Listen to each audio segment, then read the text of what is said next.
Entonces, bueno, lo primero de todo, para que no se me olvide, pediros a todos, menos a Mariano, que apaguéis el micrófono. Ya sabéis, por favor, ahí al lado del botoncito rojo, el de al lado del micrófono apagado, y os presentaros a Mariano López. Tenemos la suerte y la generosidad por su parte de que hoy nos acompaña Mariano López. Es el director de la revista Viajar, como sabéis es la revista más prestigiosa en el mundo de viajes del Grupo Z. Es el director desde 1996 y tiene una grandísima experiencia en todo el mundo de lo que es el tema de los viajes. Él es un viajero irredento, no puede evitarlo. Su vocación es la de viajero y de reportero también, ¿no? Puesto que estudió periodismo y lógicamente es parte de su vida profesional. Y ha tenido la suerte, como él mismo reconoce, de haber podido visitar pues los sitios más atractivos del globo, y él dice que, entre otros, y a modo de ejemplo, desde la Sierra de Cuenca hasta la Antártida, para que de alguna manera no necesariamente hay que irse tan lejos para encontrar algo maravilloso, ¿no? Es medalla al mérito turístico del Gobierno de España y colaborador habitual de Onda Cero. Bueno, en definitiva, una persona con un gran conocimiento y un personaje en el mundo de los viajes. Mariano, muchas gracias por acompañarnos.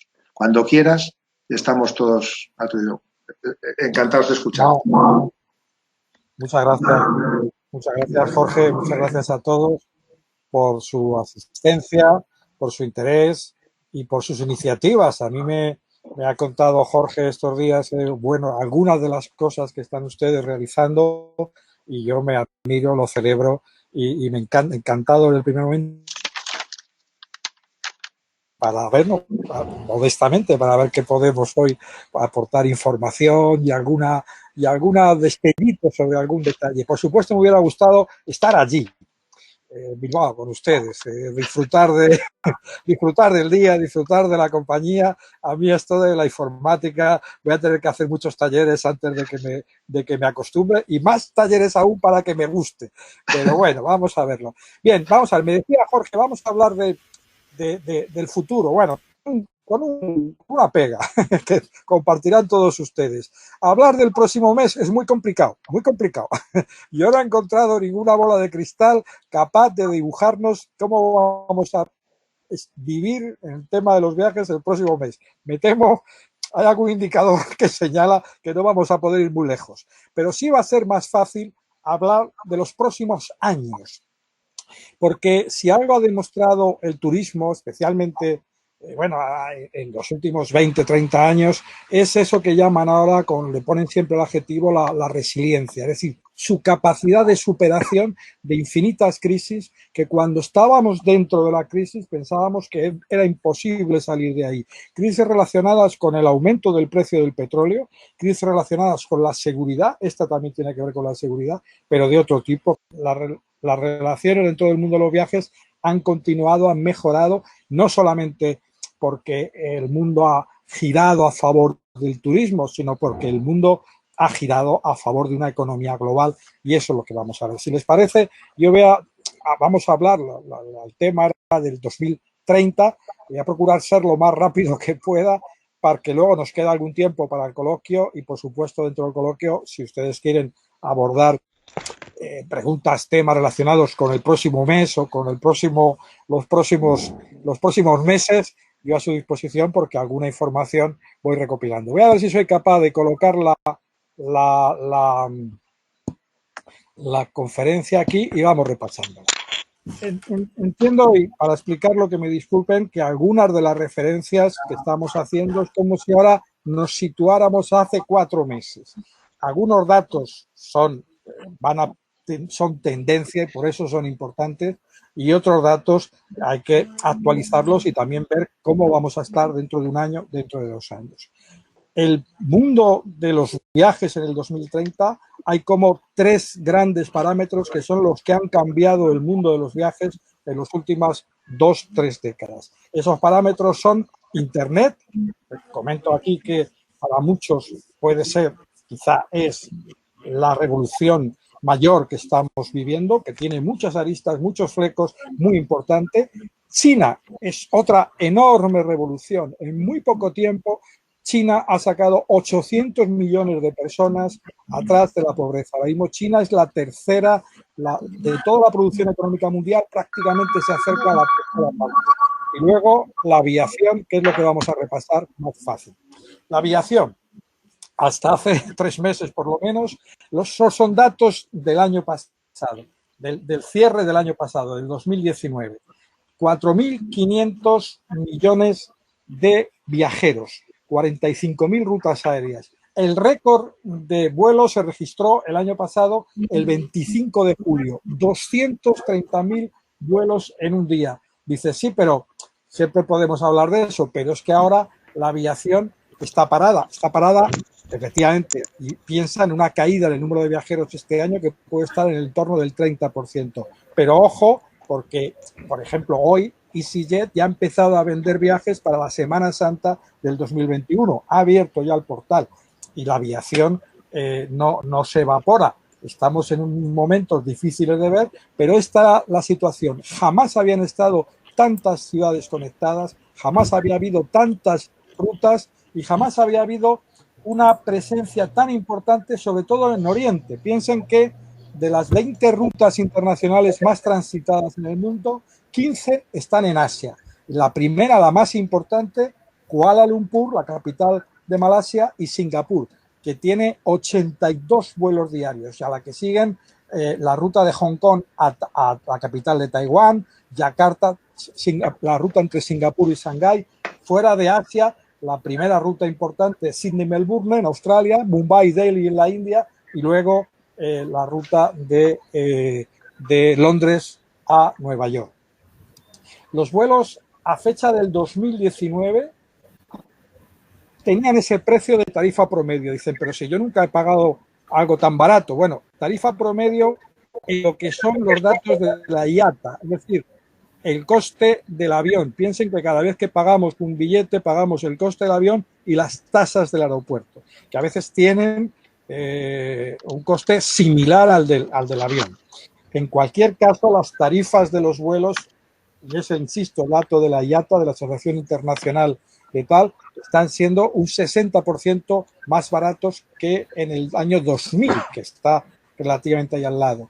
Al mismo tiempo, las líneas aéreas han avanzado en ocupación. Esa sensación que tenemos todos de que cuando entramos ahora en un avión, el avión está lleno. Y hace unos años, no muchos años, pero ya van pasando los años, entrábamos en un avión y siempre había sitio para tumbarse o lo que sea. El beneficio por pasajero, que este año, en fin, un problema, pero el beneficio por pasajero estaba en 5,70 euros. Hay que entender que entre otros fenómenos, por así decirlo, de la aviación, está este año están las aerolíneas paradas. Ojo que no en todo el mundo van a estar paradas dentro de un mes, pero bueno, las aerolíneas paradas, la caída de ocupación, la caída de vuelos, pero hay que tener en cuenta que también el precio del petróleo, que podía añadirse a esta tormenta perfecta, pues no se ha añadido y está en los niveles más bajos de la historia.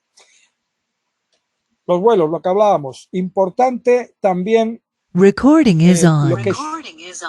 lo que supone, no sé qué son ahí, lo que supone volar con mucha frecuencia, es decir, cada vez yo cuando la primera vez que cogí un avión, hace 1000 años, yo todavía me agarraba ahí con mucha fuerza a los brazos del asiento, cada vez que eso se elevaba y cada vez que aterrizaba. Las nuevas generaciones y en general una buena parte de millones de personas en el mundo cogen el avión con la misma facilidad con que podíamos coger un autobús, un tren o lo que sea. Y ese viajero frecuente internacional tiene también el hecho de volar, el hecho de viajar, ya le aporta una perspectiva diferente del mundo y de las relaciones. Eso que sitúo yo ahí como que son más confiados, mejor comprensión del mundo. La otra revolución es Internet, de la que no hace falta que nos hablemos quizá demasiado. 4.540 millones de personas conectadas, es casi más del 60% de la población mundial, y no solo es una revolución tecnológica, que lo es, porque, por ejemplo, entre otras cosas, ha creado del inglés, ha completado con el inglés el sueño que había con el esperanto. Ahora mismo el inglés es la lengua de comunicación universal, y que el inglés sea la lengua de comunicación universal también favorece los viajes. Para mucha gente que domina el idioma inglés, viajar a cualquier parte del mundo le resulta mucho más fácil que al que tiene la barrera de los idiomas, y acercarse a Internet también le resulta mucho más fácil a la gente que domina esa lengua. Además, nuestra aproximación a Internet ha sido no solamente por el ordenador, sino especialmente por el teléfono móvil. Y ese teléfono móvil es el que además nos facilita muchísimos campos de vida. Un detalle que va a dejarnos como herencia quizá esta pandemia, que nos va a dejar cosas, va a ser que muchas personas que no tenían facilidad hasta ahora, que no tenían ningún interés a lo mejor en aproximarse a muchas tecnologías del teléfono móvil, que rechazaban bajarse aplicaciones, que rechazaban utilizar uno u otro, ahora resulta que se han conectado. Eso, y que se han demostrado a sí mismos que son capaces, que lo pueden hacer. Y eso también va a contribuir en todo el mundo a la extensión de las aplicaciones de Internet y de la comunicación por Internet. China es protagonista siempre en cualquier cifra que queramos dar. De cualquier cosa relacionada con los viajes, resulta que cuando escarbas, un gran componente es China. China, que hay que llamar la atención sobre un detalle. La previsión que el Fondo Monetario Internacional ha dicho de la evolución de la economía en China este año es de crecimiento del 1,8%. Es decir, cuando estamos aquí hablando de la catástrofe que va a suponer quizá en España pues el hundimiento del turismo este año, etcétera, etcétera, China va a seguir creciendo. No en la medida que lo hizo el año pasado, ni la medida que lo hizo los anteriores, pero va a seguir creciendo. Y ojo con los viajes. Cuando hablamos de viajes, un ejemplo. Shanghái debe tener ahora como unos 120 millones de turistas. De los 120 millones de turistas, 115 son nacionales, son chinos. Y todo eso ha creado un mundo especial. Alguien me decía cuando veía imágenes de la famosa ciudad de Wuhan, que cuando decían Wuhan se imaginaba que podía ser un campo ahí con bueyes de búfalos de agua y chinitos plantando arroz. Y ve que es una ciudad impresionante, como tantas otras ciudades de China. China es el protagonista de todas las estadísticas de turismo. Ese protagonismo está cambiando el escenario de la concepción global de los viajes, un nuevo escenario.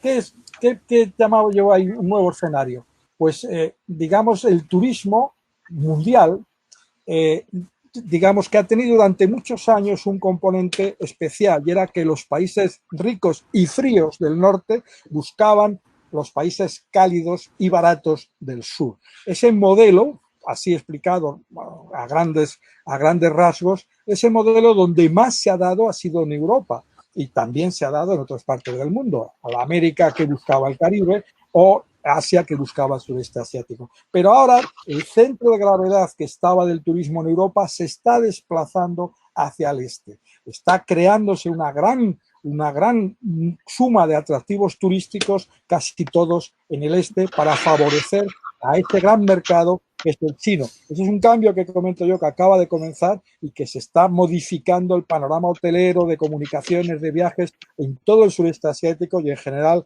en lo que llamábamos el lejano oriente, que ya esto de lejano cada vez va siendo menos.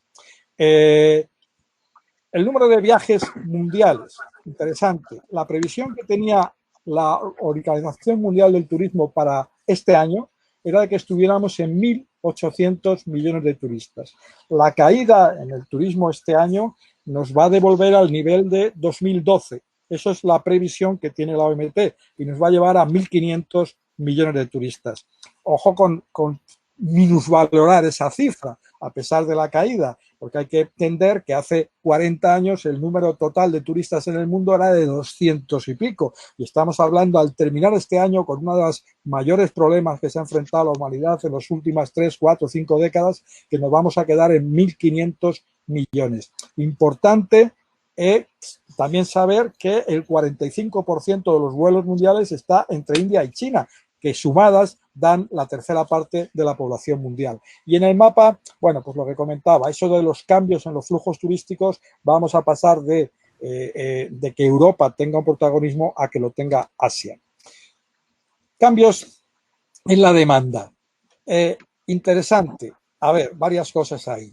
Primero, el hecho también de que el mundo de los viajes ahora puede acercarse a través de las aplicaciones, a través de Internet, a través de muchas cosas, prácticamente a cada turista. Y cada turista, como decía yo, es un mundo. Y los viajes en grupo, aquellos viajes así, esa definición del turista como un componente masivo, empiezan ya a tener muchas otras perspectivas. Importantísimo la capa, digamos, que podríamos llamar de jubilados y su factor dentro del turismo, porque igual que en algunos países, entre otros en España, bueno, pues resulta que el número de jubilados que pueden viajar o que quieren viajar no es el que pueden viajar en Alemania, en Inglaterra, por muchas razones, entre otras las que hablábamos del idioma y de la relación, pero es un componente muy importante y uno de los mercados más estables al que se dirigen las grandes compañías, los grandes hoteles, etcétera, etcétera.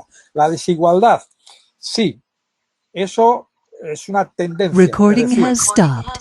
Es una tendencia que quizá también se va a acentuar en los próximos años. Me explico. Por un lado, hemos visto que hay reducción en los vuelos, reducción en muchas cosas, pero por otro lado, muchas de las cambios que se pueden producir este año y el que viene, entre otros cambios, pues el que el espacio se va a tener que reducir para facilitar que no haya masificación, todo eso tiene un coste. Las novedades que se pueden introducir en los aeropuertos de control tienen un coste. Es decir, es previsible que en los próximos 2-3 años el mundo de los viajes sufra un encarecimiento, o resumido de otra manera, va a costar más dinero viajar el año que viene. Veremos qué pasa en los siguientes. Y en general hay una distancia entre determinadas, digamos, propuestas, yo que sé, en Oriente Próximo, por ejemplo, el 10% de personas con más ingresos tiene el 61% de la renta. En África parecido, en Estados Unidos parecido. Europa es la que tiene menos nivel de desigualdad. Y las vacaciones, y eso es una conclusión también en muchos países desarrollados, es una necesidad. No es un lujo, no es un elemento, no, una necesidad. En muchos países, especialmente, por ejemplo, en Alemania, en Gran Bretaña, en Reino Unido, el viaje es, digamos, después de la alimentación, el elemento de consumo prioritario. Y han hecho suficientes encuestas como para decir que el momento más importante del año para mucha gente que viaja, que ha aprendido, que tiene ya el espíritu de viajar dentro, el momento más importante son las vacaciones. ¿Cómo será el viajero medio del año 2030? Bueno, pues estas conclusiones, digamos, son fáciles. Digital, por supuesto. Solo, lo que mejor dicho en la expresión inglesa que llaman single. Ese también es un fenómeno que está creciendo. Es decir, gente que se une con otra gente, pero que no necesariamente viaja en familia, no necesariamente viaja con pareja. Aumenta el número de singles y eso también exige a las empresas que hagan perfiles casi adecuados para diferentes, para segmenten cada vez más la oferta. Urbanita, lógico. El mayor nivel de desarrollo, el mayor nivel de comunicaciones, el mayor nivel de población va a estar en las ciudades, y asiático por las cifras que estaba comentando. Un viajero mucho más experto que nunca, porque estamos hablando de un viajero que ya ha viajado mucho, que cada vez viaja más y cada vez conoce mucho más del mundo de los viajes y de los destinos y de la experiencia, y sabe diferenciar lo que le están contando y lo que no le están contando. Menos fiel a las marcas en el sentido de que hoy puede viajar con una agencia, mañana puede viajar con otra, puede viajar a un tipo de hoteles, puede viajar a otro. ¿Respetuoso con el medio? Creo que sí. Eso se debate mucho si estamos cambiando, incluso si esta pandemia nos va a hacer más sensibles, más aún al respeto del medio ambiente, a saber que este es el camino por el que podemos disfrutar más de los viajes y del turismo. Y muy atento a eso que llamaban los locales, tanto para la información como para la gastronomía, como para el disfrute de elementos más auténticos, no simulaciones de costumbres tradicionales. Motivaciones viajeras, importante, destaco la influencia del cine y la televisión de los medios. Cada vez que hay una serie de televisión, una película, es verdad que todo eso despierta un mayor interés, es uno de los grandes canales de promoción. E importante esa última línea en la que destaco que la autenticidad de la que hablaba antes y la exclusividad. Hace unas décadas, si ibas a una agencia, le decías que tú querías hacer un viaje en privado, se llamaba eso así, en privado, que con un guía para ti, para un pequeño grupo, eso costaba una fortuna. Había un gran diferencial de precio entre ese tipo de viajes y lo que podríamos llamar los viajes estándar, que te apuntabas a un grupo y vete tú a saber cómo era el grupo. Bueno, todo eso no. Ahora la demanda se centra en viajes más exclusivos para grupo, para personas. Hay un menor nivel diferencial de precio, pero es una exigencia constante de mercado. Todas esas predicciones tienen sus factores de cambio. La economía, pues lo que estamos hablando, pasamos de una crisis a otra, aunque el turismo es, digamos, de las industrias que mejor reacciona, más rápido reacciona, más creativa en la reacción. Seguridad. Todos sabemos que cuando hay un atentado, cuando ha habido un problema, eso afecta rápidamente al turismo. Estamos en un problema de seguridad, porque no nada más importante que pueda haber una pandemia de estas afecta a la vida, es decir, a la seguridad, y eso es un factor fundamental. El clima, bueno, pues eso nos está afectando a todos, el problema del cambio climático, que ahora ha pasado a segundo plano o a un tercer plano por lo de la pandemia. Y algo muy importante que va a transformar nuestra vida probablemente, nuestras relaciones y muchas otras cosas en el aspecto de comunicación, el 5G del que tanto se habla, que tendremos que verlo a partir del año que viene. Internet, la inteligencia artificial, todo ese tipo de asuntos. Por decir un detalle, yo trabajo en un grupo de comunicación que tiene ya ahora un departamento de inteligencia de estos de Big Data, es decir, que está cogiendo todos los datos estos que nosotros como consumidores, como lectores, como usuarios, le contamos a través de las suscripciones, a través de tal, y saben por ejemplo, hace poco se hizo una campaña de un vehículo y encontraron que los que tenían interés en ese vehículo, tenían una proximidad, también lo tenían con los cruceros y también lo tenían con los teléfonos móviles de una cierta marca y se compuso con todo eso. Cada vez tienen más información de nosotros, cada vez se trabaja más en esos planos y eso también modificará los viajes. Decía yo ahí, Google, hay mucha gente que cree que sobre todo chavales más jóvenes, que creen que eso de Google existió siempre y que por lo tanto seguirá existiendo siempre. Bueno, habría que recordar que esto de Google, no digo que acaba de nacer, pero casi. Muchos de estos, las agencias de viaje online, tipo Expedia o Sabre, pues nacieron a finales de los años 90.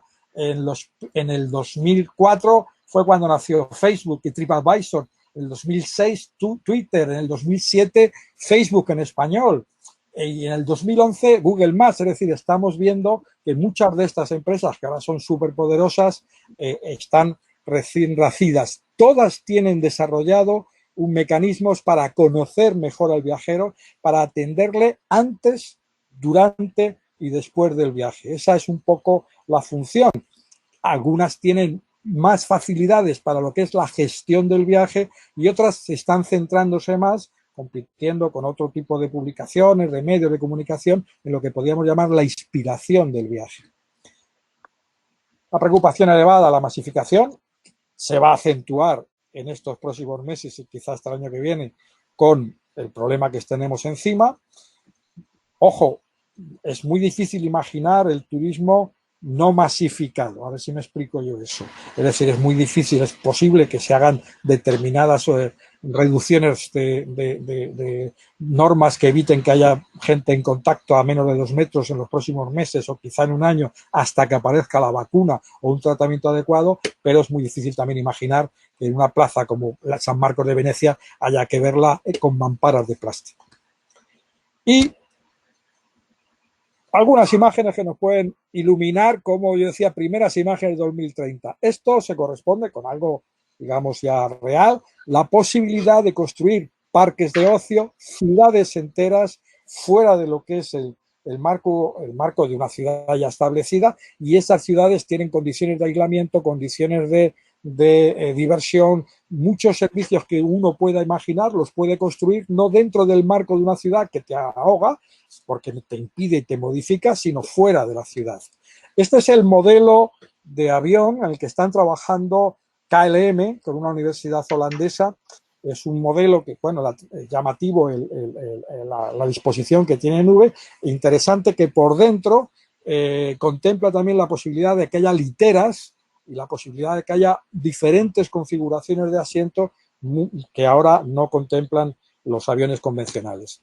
El reconocimiento por el iris, la información que pueda dejar el iris en los aeropuertos. Ahora hay varios aeropuertos que están muy interesados en establecer, llevan ya tiempo, pero establecer medidas de control que agilicen el paso por los aeropuertos, pero que sean muchísimo más seguras, que midan la temperatura, que midan la información personal que pueda haber parecido al tema del iris. Esto es un dibujo de Airbus de lo que podrían ser la primera clase en algunos aviones del futuro, probablemente más allá del 2030. La primera clase podría tener una configuración parecida a esta, pero eso puede tardar aún más. Esto no, esto es algo en el que ya se está trabajando, y esto es un hotel en Dubái, en la costa de Dubái, le llaman el Water Discus, y bueno, están trabajando en ello, y esta es una idea que se podría establecer y que podríamos ir viendo. Los hoteles acuáticos o los hoteles que se crean en cualquier lugar del mundo de otra manera a los que venimos conociendo. Esto también es real y también es de Dubái. Es policía montada en una especie de motos voladoras creadas con dispositivos con drones. Esto existe y se podrá extender. Este es el dispositivo que ha presentado el mes pasado Airbus, también para el 2030, lo llaman Maverick. Y bueno, también, como ven, tiene una configuración diferente al tipo de aviones que venimos viendo ahora, cómo lleva los motores hacia atrás y cómo crea planos que permitirán configuraciones, insisto, de los asientos y de los espacios muy diferentes en su interior. Esto es un taxi virtual creado con drones, pero bueno, han hecho experimentos con ello muy parecidos, lo que serían taxis voladores. Esto es el Hyperloop o Hyperloop. Esto está trabajado también una empresa española de Málaga en ello, es decir, la posibilidad de circular a velocidades superiores a los 500, a los 600 kilómetros por hora por túneles dentro de los cuales va una especie de tren. Coches autónomos. Esto podría ser la configuración de un coche autónomo incluso convencional. No hay que preocuparse, el volante ven que está a la derecha de la imagen, y lo demás se puede transformar en un espacio de encuentro entre los ocupantes. Esto es un hotel real en Francia, en la Provenza. Este tipo de, comillas, hoteles o habitaciones, yo lo vi primero en Finlandia, para contemplar la aurora boreal de noche y tal. Lo he visto en el desierto, en Jordania. Es decir, este tipo de propuestas para introducirte en la naturaleza, diferentes tipos de naturaleza, el desierto, la aurora boreal, en este caso el bosque de la Provenza, y disfrutar de día, de noche, sobre todo de noche, de la visión gracias a esas cápsulas de metacrilato que se están extendiendo.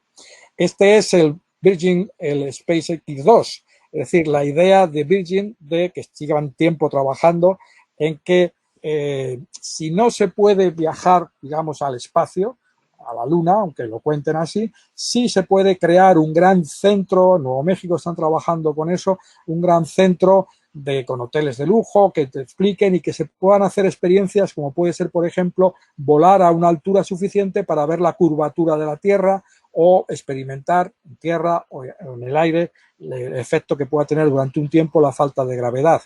Todos esos desarrollos saben que hay un mercado de gente en el mundo que sería capaz de pagar, es el mercado que tienen establecido, hasta 200.000 euros por un viaje que le permitiera, bueno, ver, digamos, el espacio exterior. Y terminamos. Decía yo, hay factores constantes. Ya saben que este año pasado se reconsideró qué es un kilo, qué es un metro, qué son los grados Kelvin para establecer algo que fuera realmente constante. ¿El turismo es algo como concepto, algo estable, algo que funciona? Pues parece que sí. y que está vinculado a esto, sobre todo, porque hemos hablado de viajes, de transporte, de aeropuertos, de aviones, pero las claves probablemente están en otro lado, en esas dos palabras, en ilusión y en felicidad. Aquí he recogido algunos titulares de la vanguardia, pero son titulares que no están inventados. Dice, viajar nos hace más felices, es lo que decía este reportaje, que comprar cosas. Este también opina, también responde a un reportaje que se expresa el contenido en el titular. Y este también, razones científicas por las que viajar da la felicidad. Y bueno, muchísimas gracias. Yo espero que estos apuntes de cómo, así apresuradamente contados, de cómo pueden ser los viajes, cuáles son las claves, cuáles son los elementos a considerar, esa visión, digamos, asiática del fenómeno, nos permita, bueno, pensar y estar, digamos, convencidos en que el turismo, por supuesto, va a reaccionar, está reaccionando y seguramente en 1 o 2 años, a partir de esa vacuna en la que nadie duda que se va a conseguir, después del tratamiento que también va a tener una eficacia, podamos volver a recuperar el mundo que hemos dejado atrás hace muy poquitos meses. Perfecto, Mariano, muchísimas gracias. Mira, intenta a ver si te podemos ver, intenta dejar de compartir. Fantástico. Ya está, ya estamos todos. Bueno, pues muchas gracias, Mariano. Además de por la excelente presentación, por el esfuerzo que me consta que has hecho por compendiar y resumir en este tiempo tan ajustado que te pedí, pues esta visión, ¿no?, futurista de lo que nos va a redar, que casi ya es presente en muchos de los casos, y por actualizarnos, por renovarnos o por inspirarnos nuevamente, ¿no? Estas ganas de viajar, si las hemos perdido nunca, que yo creo que no las hemos llegado a perder nunca, pero bueno. Así que, si os parece, sin más dilación, abrimos el periodo, el debate. Tenemos 20 minutos para disfrutar de la presencia de Mariano con nosotros. El que quiera preguntar, en la parte inferior izquierda de la pantalla encontrará una mano, el icono de una mano. Por favor, que lo pulse e intento localizarle dentro del listado para... Aitor. Mira, ya lo has encontrado. Pues Aitor, ya te ha visto Mariano. Pues muchísimas gracias. Sí, lo he visto, pero... Sí, muchísimas gracias, Perdón, Mariano. Jorge, tengo que hacer algo.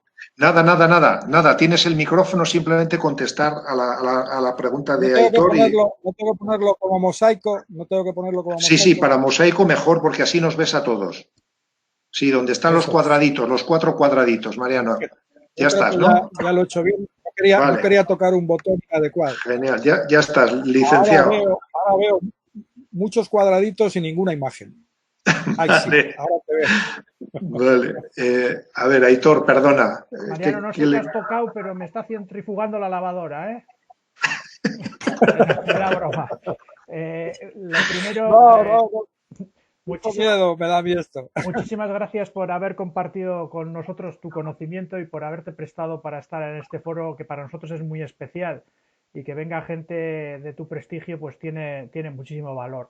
Yo quería hacerte una reflexión con pregunta incluida, y es que yo creo que en el foro en el que estamos, que sobre todo, pero no exclusivamente, nos dedicamos al tema de las personas mayores, creemos que también se está haciendo una transición del modelo de persona mayor que viaja en grupo, no solo a Benidorm, sino a otros muchos sitios. En Vizcaya tuvimos la experiencia de los viajes a Diñeco, que organizaba una institución como la Diputación de Vizcaya, pero lo único que les daba de valor era el que iban en grupo con un guía, y eso les daba una seguridad mayor, ¿no?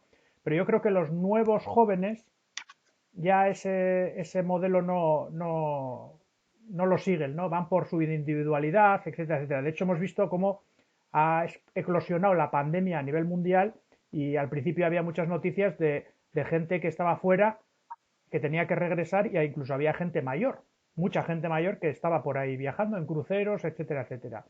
Entonces, ¿cómo ves tú el futuro del colectivo de personas mayores en los viajes?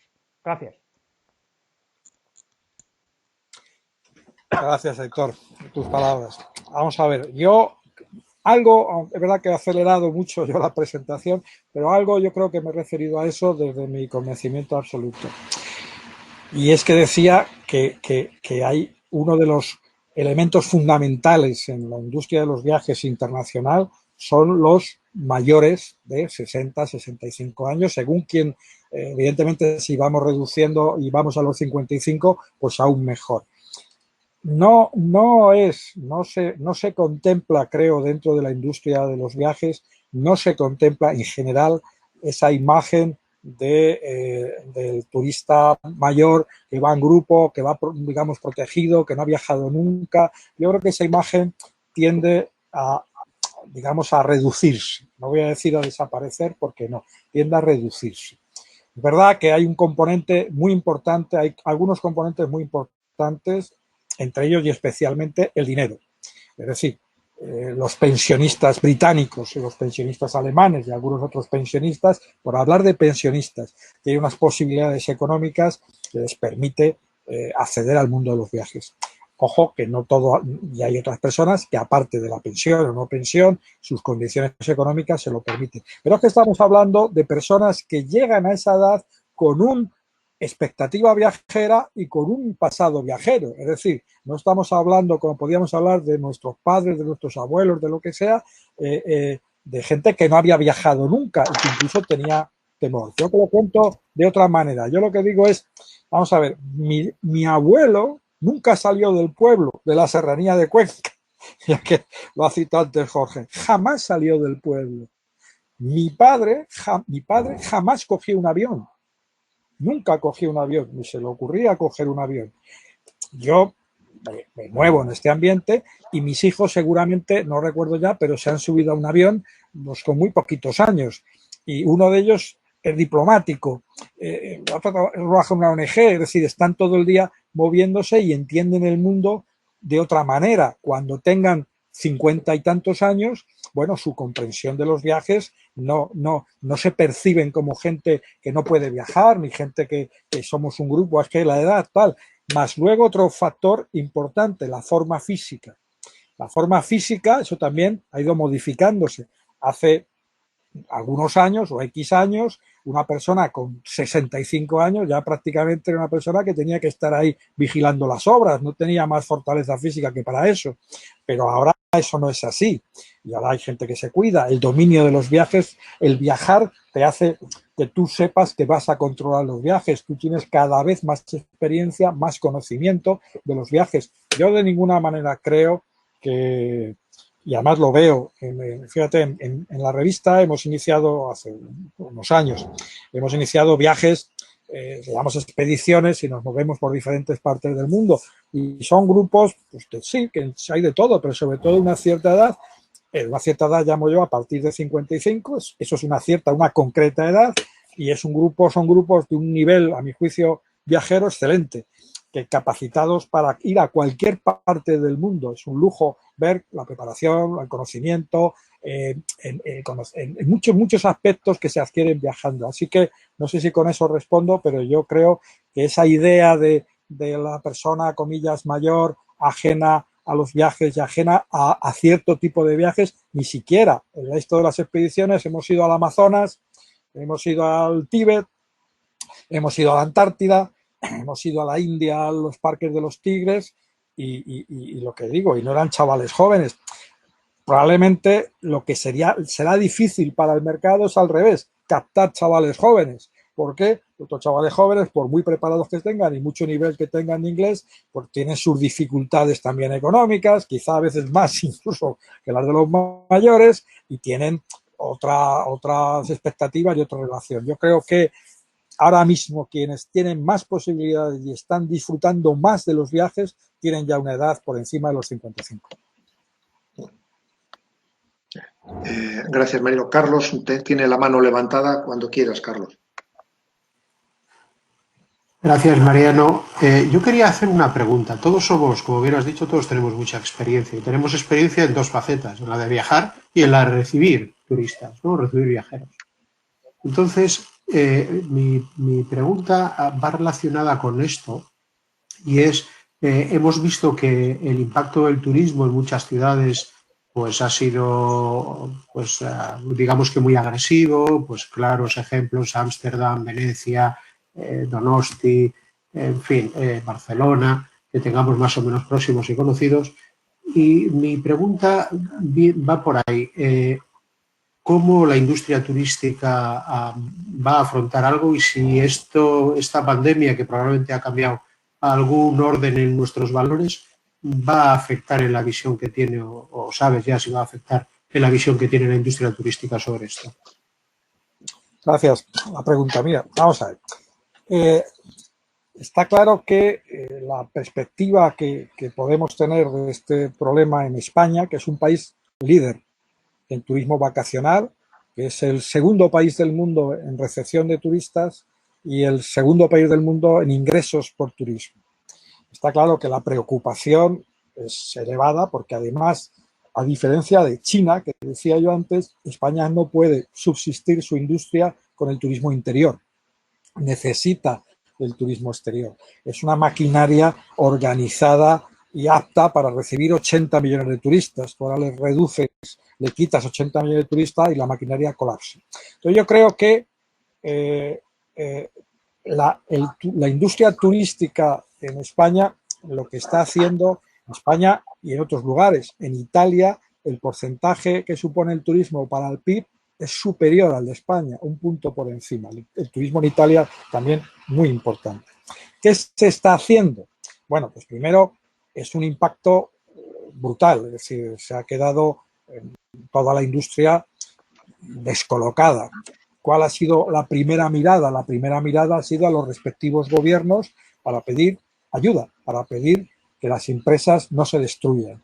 Entonces, hoteles parados, aeropuertos parados, aviones en tierra, fronteras cerradas, tremendo. ¿Qué se piensa? Que eso va a cambiar. Puede cambiar en unos meses si hay un tratamiento, si se reduce al casi cero los contagios, y puede cambiar el año que viene. Entonces, el propósito de la industria es sobrevivir, es que las empresas, como dice algún directivo de los hoteleros y tal, las empresas que han entrado, las empresas que existían hace 3 meses, sigan existiendo dentro de un tal. Algunos hoteles ya han anunciado que no van a abrir hasta febrero del 2021, porque si en verano no van a recibir turistas extranjeros y en otoño solían cerrar, cierran. Hay que fijarse, yo creo, también en la reacción de esa industria, porque por un lado se ha mirado al gobierno, se buscan ayudas, los ERTE, las regulaciones temporales de empleo, las ayudas a la financiación, la exención o la moratoria de impuestos. Es todo induce a pensar en una parálisis a la que tiene que socorrer el gobierno, tiene que socorrer el Estado de muchas maneras, pero todas en esa línea, en los planos laboral, financiero, fiscal, sanitario, porque esperan todos que exista un plan de este gobierno que estipule protocolos sanitarios. Es decir, qué tiene que tener un hotel, qué tiene que tener una cafetería, qué tiene que tener un restaurante para, digamos, obtener, entre comillas, esto que se llama ahora, se empieza a llamar el COVID-free, ¿no? El pasaporte sanitario de las personas o de las industrias. Bueno, pues hace falta eso. Y hace falta también una comunicación importante por parte del gobierno, porque la imagen de España está siendo muy dañada. España, desde fuera del país, se percibe como uno de los países con más nivel de contagios, con más nivel de muertos, más afectada por el virus. Y en algunos países te presentas como español y te miran como diciendo, cuidado, cuidado, cuidado, como si a mí se me ocurre a mí ahora ir a la playa y me dicen, de Madrid, joder, pues de Madrid mejor que no venga, me disparan. Fijémonos también en la reacción, interesante. La reacción, ¿cuál ha sido? Dice, pues mira, la reacción ha sido casi con imaginación. Por ejemplo, la idea de que en los controles de los aeropuertos, de las fronteras, se establezca lo que llaman ahora el pasaporte biológico. Es decir, determinados tipos de controles que recuperen. Hace años a lo mejor ibas a algunos países con tu cartilla de salud que te acreditaba que tenías puestas unas vacunas. Bueno, pues ahora algo parecido. Hemos visto esa imagen en China de que hay gente que lleva una pulserita o algo parecido y entonces resulta que se mide ahí. En algunos aeropuertos se estaba hablando de la posibilidad de introducir controles, por ejemplo, en qué aeropuerto, en Etihad, la línea aérea de Arabia Saudí, ya estaba diciendo que estaban transformando el aeropuerto para que con determinados controles detectara si tiene una temperatura, si tiene fiebre. ¿Eso qué significa? ¿Que tiene virus? No, no, que tiene fiebre. Y entonces resulta que no le dejan embarcar. Estamos hablando de ya. Claro, eso es una solución que no se puede tomar en un solo aeropuerto, si es que esa es la solución temporal. Las líneas aéreas también están introduciendo novedades, aunque son menos importantes. ¿Por qué? Porque las líneas aéreas, el aire, digamos que está dentro, no tiene problemas, pero sí están introduciendo Emirates, Qatar Airways, ya son las primeras que han avanzado, por ejemplo, que la desinfección entre vuelo y vuelo va a ser mucho más intensa. Eso afectará a los precios de los aviones, porque ahora el tiempo que va entre el desembarque y el embarque es muy corto, lo han reducido mucho. Nosotros te pones a esperar un avión, ves que sale la gente, te metes y la limpieza que se hace a bordo, digamos que no es muy intensa entre vuelo y vuelo. Ahora eso se va a cambiar. Se va a cambiar el tipo de cómo te son los cubiertos, cómo son las bandejas, qué tipo de acceso tienes al cuarto de baño para no tocar el pomo. Determinados tipos de cambios que en los aviones quizá donde menos se cambie, pero que va a cambiar. Alguien dijo que se iba a volar, y se ha volado algunos vuelos este mes, con asientos vacíos. El presidente, el consejero delegado de Ryanair, ha dicho ayer, me parece que era esta mañana, que no, que de ninguna manera, que cuando Ryanair vuelva a volar, los asientos irán llenos, que no puede plantearse que haya un asiento vacío, porque entonces las cuentas se desbaratan. Es decir, prefiere tener los aviones en tierra y el personal de ERTE, y el año que viene empezar a volar, a tener que volar ahora a mitad de vuelo, porque los gastos que tiene son los mismos, vuele el avión al 50% o no lo vuele. El presidente de la Asociación de Hoteleros de Canarias ha dicho que sí, que va a pasar eso, pero que el gobierno pague las plazas vacías. En fin, insisto que fíjate, estamos iniciando lo que podemos llamar escenarios en esa línea, pero yo me fijo en la capacidad incluso de creación. Los hoteles está diciendo mucho. Hay varias cadenas de hoteles que ya están empezando a decir, por ejemplo, que van a cambiar completamente el check-in para que no haya gente ahí esperando, van a cambiar los sistemas de acceso a las habitaciones para que no tengas que tocar nada, van a poner pantallas, mamparas en los restaurantes, mamparas en determinados sitios. Incluso he visto un proyecto de una compañía italiana para poner mamparas en la playa.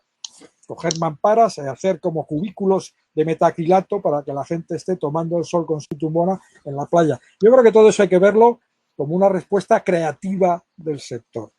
Creativa, asustada, pero deseosa de hacer algo. Dentro de que la respuesta generalizada en España ha sido suspender la actividad. Viajes El Corte Inglés, por citar una agencia, pero podían ser otras, ha hecho un ERTE hasta febrero del 2021 para el 90% de sus empleados, que van a reducir en diferentes medidas el sueldo y la jornada laboral.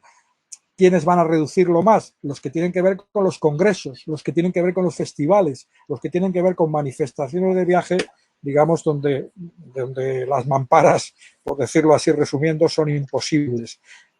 Hay mucha sensación de que el tratamiento, va a haber un tratamiento hacia el otoño, que va a minimizar muchos de los problemas que estamos teniendo ahora, pero el otoño va a procurar quizá viajes a determinados sitios, pero no recuperar la actividad turística habitual. El presidente francés hablaba en el discurso de la semana pasada de crear una especie de marco seguro dentro del espacio Schengen, marco seguro biológico también, de crear una Europa libre de contagios. El ministro de Transportes español proponía una especie de corredor sanitario con Alemania para no perder el turismo alemán dentro de Europa, pensando que no se puede hacer lo mismo con el Reino Unido, pero eso se puede hacer con Francia.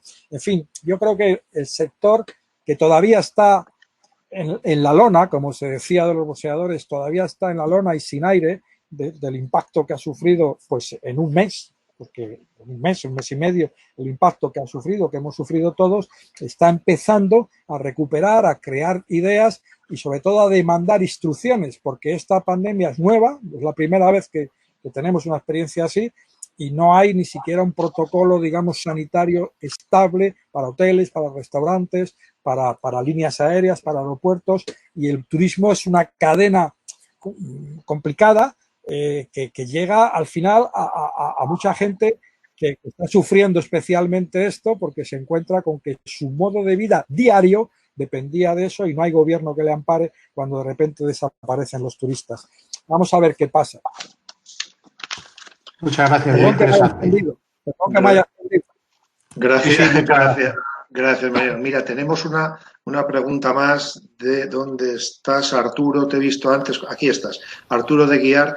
Tenemos unos pocos minutos para llegar a la hora, así que cuando quieras, Arturo, por favor. Vale, muy bueno. Bueno, yo estoy conectado desde Vitoria, ¿vale? Y agradezco al SECOT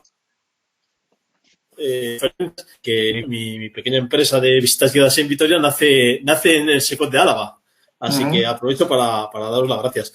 Y luego, pues, a mí me gustaría preguntar un montón de cosas, pero he visto que en alguna diapositiva que ha puesto Mariano, muy buenas, Mariano, buenos días, hablabas de la palabra masificación y de sostenibilidad. Y ahora parece que para diferenciarlos buscamos la palabra sostenibilidad, pero yo creo que cuando luego nos ponemos contentos de que se nos visiten 80 millones de personas o que lleguen tantos barcos con tantos turistas al puerto de Guecho en Vigo, parece como que nos alegramos, ¿no? Yo considero de que esto no es sostenible, pero sin embargo seguimos como tapando cifras, ¿no? Y hablando de la sostenibilidad. Me gustaría saber tu opinión. ¿Qué piensas sobre estas dos palabras? Clasificación, sostenibilidad, si es compatible. Y luego también vemos que el turista, la otra pregunta tiene que ver un poco con el tema del inglés. Yo creo que el turista se está despersonalizando y hace que pierdan muchas tradiciones que hay en otros sitios. Al final todos queremos tener muchas veces las mismas comodidades fuera de casa como si estuviésemos en casa. Y creo que también se están perdiendo muchas cosas importantes de muchos pueblos. Y es un error del turismo, pero bueno, es lo que hay, ¿no? Pero también yo creo que depende de nosotros. A ver, una visión, entre otras, hay visiones, no digo positivas de esta pandemia, pero que aportan alguna reflexión positiva. A ver, la primera tiene que ver con eso de la sostenibilidad. Es decir, incluso en un país como este, que ha hecho gala de la masificación, por llamarlo así, y de las ventajas que las tiene la masificación para ciertas historias, es el momento quizá de repensar muchas cosas. ¿Cómo es eso de la sostenibilidad? La palabra es muy fácil, ahora se incorpora a cada sitio, pero la sostenibilidad también es un problema de lo que tenemos cerca, de lo que tenemos alrededor. La pandemia también quizá nos puede llevar época de confinamiento, no digo la pandemia, pero el confinamiento, lo que estamos pasando, a valorar mejor y muy bien lo que tenemos cerca. Y quizá la industria turística vire y sepa contar que una buena experiencia en el pueblo de al lado, un buen conocimiento con los locales, un buen placer de viaje está ahí y no hace falta ningún carné para los buenos viajeros que te diga que tu último destino ha sido muy lejano. Un buen viajero sabe que la experiencia viajera fantástica puede estar al lado de tu casa. Yo creo que quizá es algo que también se aprende con los viajes. Hace falta viajar. Hay un cuento ahí de un rabino checo, un cuento muy rápido del cuento, que soñó que había un tesoro en el puente de Praga, se fue hacia el puente de Praga, no encontró ningún tesoro, pero escuchó a unos policías, a unos soldados de guardia que decían, joder, he soñado esta noche que había un tesoro en la pared de un rabino que vivía en Cracovia, que era la casa del rabino que estaba ahí. Volvió corriendo, tiró la pared y encontró un tesoro. Si no hubiera viajado nunca, jamás hubiera encontrado un tesoro que tenía en su casa, que tenía cerca. Yo creo que el turismo se va a recuperar, pero ojalá lo podamos recuperar entre todos de otra manera. Ojalá podemos recuperarlo con otra sensibilidad, pensando en el medio, que es cuando se habla de la sostenibilidad, y pensando también en la gente, porque yo creo que este otro enfoque nos tiene que venir dado después de este asunto. Tenemos que reinventar en parte este asunto de los viajes y dependerá mucho de nosotros, porque ahora nosotros sí tenemos una voz. Cuando antes ibas a una agencia, decía yo, y tú le decías que éramos 8, que éramos 10, ni te cogían ni se te ponían delante. Ahora dices que somos 8, somos 10 y ya te miran con respeto, incluso si somos 4. Con lo cual esa demanda tenemos que adecuarla a esas ideas que tenemos y a ese gusto y placer por viajar, que es lo que va a permanecer seguro. Bueno, ante todo, Sí, señor. un éxito de convocatoria y agradecer a Mariano López, digamos, este disfrute de aprendizaje. Apuntando un poco en la pregunta anterior, a algunos nos interesa mucho esto del turismo sostenible y esta crisis nos va a obligar a reordenar muchas cuestiones en 12 horas en Australia, sino hacerlo de otra manera, ¿no? Y probablemente tengamos que repensar esto. Quizás los jubilados podamos hacerlo porque tenemos más tiempo para viajes. Estábamos preparando y Bilbao iba a ser uno de los puntos de paso, una vuelta al mundo en coche eléctrico.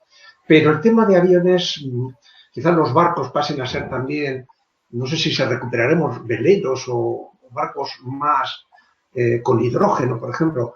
Pero el tema de los aviones ha sido un disparate histórico y seguramente hemos visto su punto máximo. No sé qué opinan. Gracias. Muchas gracias. A ver, yo ahí estoy muy de acuerdo con el planteamiento, pero vamos a ver, lo previsible es que la industria aeronáutica, que ahora este año sufre y que puede haber incluso muchas compañías pequeñas, de estas también de bajo coste, que desaparezcan. Pero ojo, porque, digamos, solamente China e India tienen pedidos hechos a diferentes compañías, Airbus, Boeing, que van a duplicar su flota aérea en los próximos 10 años. En un plazo de 5 o 6 años, yo creo que sí, porque la presión de la industria es alta y porque su rentabilidad de este año pasado ha sido muy alta y volverán a buscar la rentabilidad. Ahora bien, ahora hay efectivamente otras cosas en las que podemos influir los viajeros y es, por ejemplo, en diferenciarnos de los transportados. A ver si me explico yo eso, que en parte con lo que usted decía. Vamos a ver, yo siempre he comentado que eso de coger un avión en Donosti, Bilbao, Madrid, Barcelona, donde sea, y unas horas después aterrizar en Shanghái, no deja de ser un disparate. Un disparate. Porque precisamente has eliminado en ese trayecto, que sí, que vale, que hay que hacerlo, que quizás sea, pero has eliminado una de las mayores atractivos del viaje, que es precisamente el trayecto, que es la diferencia, que es la distancia. Yo hice un viaje una vez muy disparatado, cuando además era barato entonces y tal, que era lo del transmongoliano, ¿no? De coger el tren en Pekín, en Moscú, y 7 días después de tren estar en Pekín. Yo tenía mucho miedo a ese viaje, digo, verás tú, vamos a salir de tren aquí todos, iba con mi familia, los más altos que tal. No, a mis hijos todavía les sigue pareciendo de los mejores viajes que han hecho nunca. Y no íbamos a la velocidad del tren. Eso sí, tuvimos la perfecta sensación de cómo íbamos dejando atrás Europa, la gente que se sube, que se baja, cómo entrábamos en otro planeta que era Mongolia, cómo entrábamos en China. Eso era mejor el viaje. Y aunque luego el viaje lo continuábamos por China, también, por cierto, cogiendo los trenes chinos, pero el mejor viaje fue la aproximación del trayecto. Yo creo que podemos empezar a pensar en cómo organizamos los viajes y cómo también organizamos los trayectos, porque efectivamente ese, digamos, recurso al avión para casi todo estropea, a mi juicio, una parte del viaje. Es una reflexión que seguramente tenemos que hacer y aplicar en alguna medida. Se une también a esa reflexión del cambio climático, el famoso miedo a volar, vergüenza de volar, perdón, y el tema de los trenes, que yo creo que eso además podemos recuperarlo en muchas partes del mundo donde los trenes tienen una presencia elevada, y a ver cómo lo podemos eso hacer. Más luego, ojo, decía Manu Leguineche, el maestro, que a él lo que no soportaba de los viajes eran los aeropuertos. Y en parte es así, es decir, ahora si teníamos que estar 3 horas antes en un aeropuerto por ir a sal y no sé qué, ahora resulta que vamos a tener que estar 4 para que encima nos tomen la temperatura.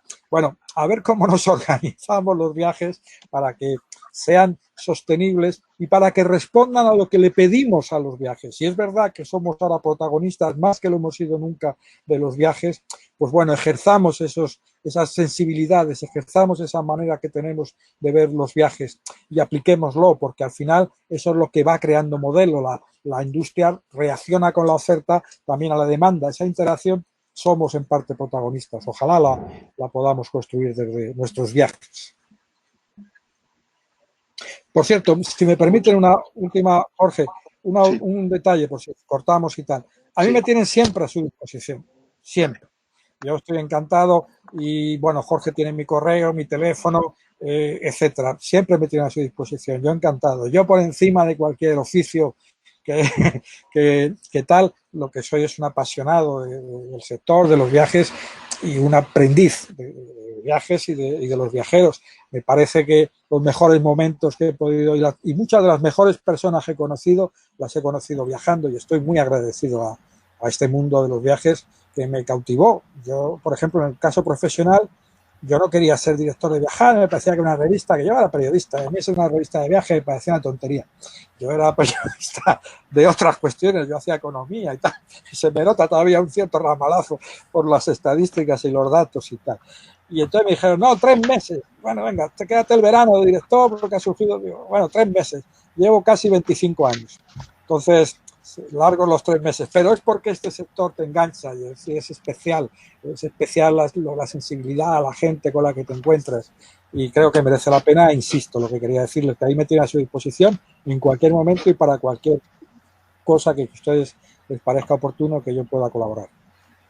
Bueno, pues 1.000.000 de gracias, Mariano, por tu disposición, por la ilusión que transmites, por las ganas, por esa contagiosa ilusión por vivir, por viajar, por seguir disfrutando de las cosas pequeñas o de las cosas grandes, de lo que tengamos a nuestro alcance en cada momento. De verdad, muchas gracias, Mariano. Por mi parte, nada más recordaros a todos que mañana a las 12 tenemos una charla que la dará nuestro querido compañero de SECOT, Juan Alberto González, aquí presente con nosotros también hoy, por cierto, sobre el interesante tema de las tarjetas y créditos revolving, que, bueno, siempre un tema de actualidad. Y mañana a las 12 aquí en Sasoi Cotarrac os esperamos a todos.